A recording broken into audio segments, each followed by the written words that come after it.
soir. Qui n'a jamais fait de Comedy Club par applaudissement? Bon, on voit qu'il y a des gens qui ont quand même l'habitude. Pour ceux qui n'ont pas l'habitude, donc déjà, petit test, qu'est-ce qu'on fait quand une blague est drôle? Ok. Est-ce que vous pouvez me montrer comment vous riez? Allez-y, comme ça, spontanément. Enfin, une belle bande de faux culs, hein. Qu'est-ce qu'on fait quand une blague est très drôle? On rit, on applaudit. Voilà, c'est possible, c'est possible. Et surtout, très important, qu'est-ce qu'on fait quand une blague n'est pas drôle? On rit quand même, absolument. Parce que sinon, l'artiste, il peut t'emmener dans un tunnel et ça va être aussi long pour lui que pour toi. D'accord?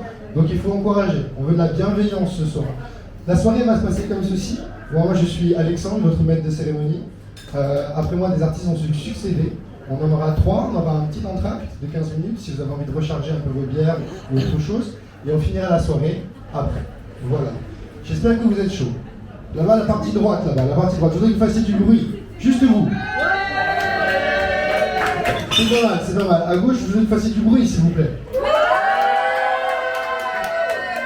Ça penche un peu plus à gauche. À droite, ça fait comment du bruit? Voilà, alors mes amis, vous allez pouvoir commencer à taper des pieds. On va taper des pieds, on va commencer à taper un petit peu sur les tables ou sur les chaises. On va faire du bruit, pour le premier artiste de la soirée. On va faire du bruit pour Lucas ce soir. Lucas, pour qui ça va la première scène.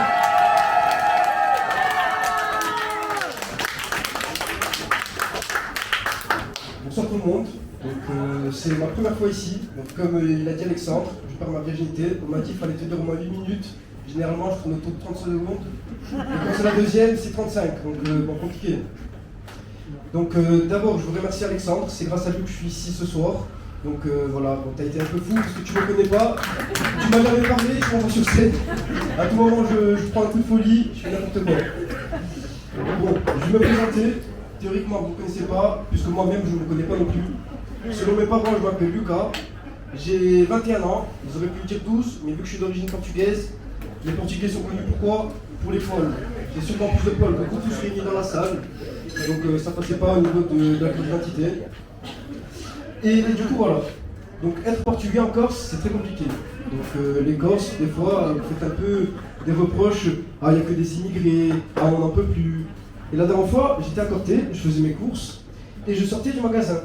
Et là, il y a un monsieur corse qui arrive et qui me dit « Oh, jeune garçon, tu vois pas, il n'y a que des immigrés, c'est pas possible, qu'est-ce que tu en penses ?» Et moi, du coup, j'essaie de rentrer dans le rôle. Je suis un mauvais acteur aussi, j'étais un bon acteur, ça serait sûr. Du coup, je dis quoi? Ah, mais c'est vrai, hein. Purée, on ne reconnaît plus les Corses, il n'y a que des Portugais maintenant, que des Portugais de merde. Et là, il me dit quoi? Ah, mais non, les Portugais, c'est les moins pires. Du coup, ça va, j'ai apaisé la tension, je me suis reconnu tranquille. Voilà.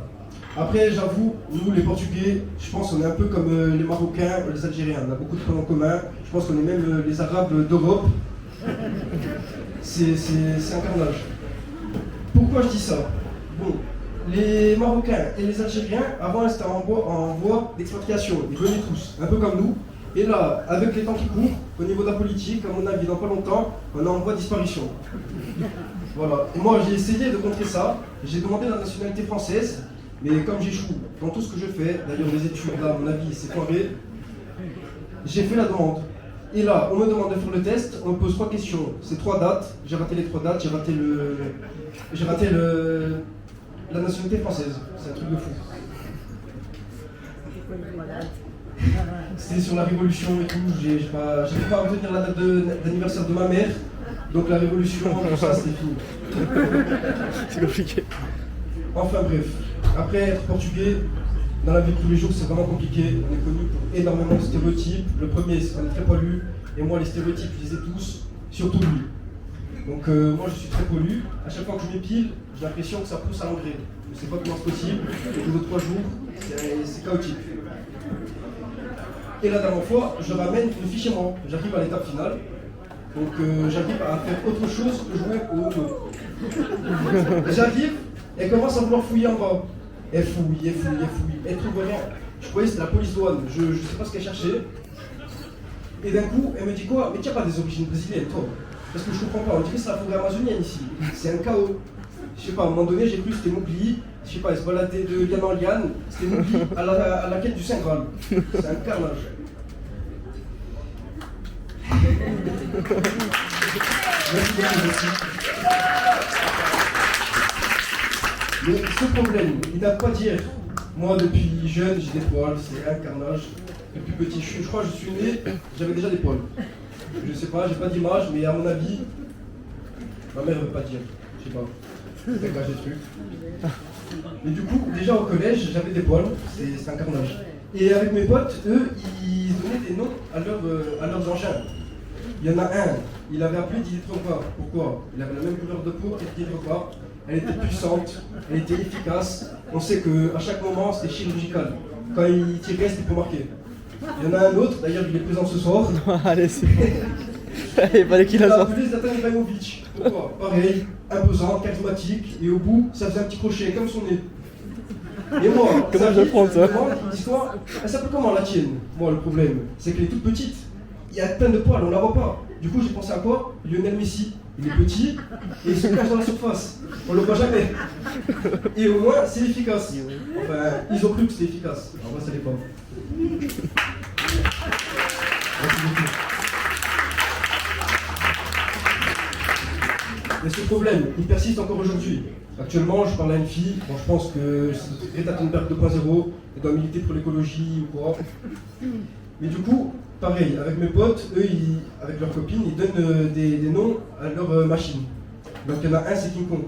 Elle est imposante, elle est forte. On sait que ça joue à chaque fois, dernier carré de Ligue des Champions, ça atteint les finales, c'est là, c'est pour marquer. Et là, je vois ma copine et je dis quoi? On appelle comment la mienne? Il me dit quoi? Toi, ça sera Minou. Elle est toute petite, toute poilue, laisse tomber. Voilà, merci beaucoup. Merci beaucoup là.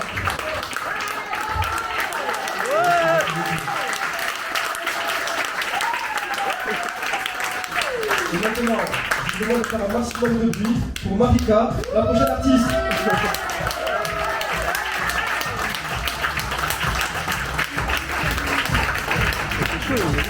Bien joué. Ouais, ça va, ça va. Maintenant, c'est propre.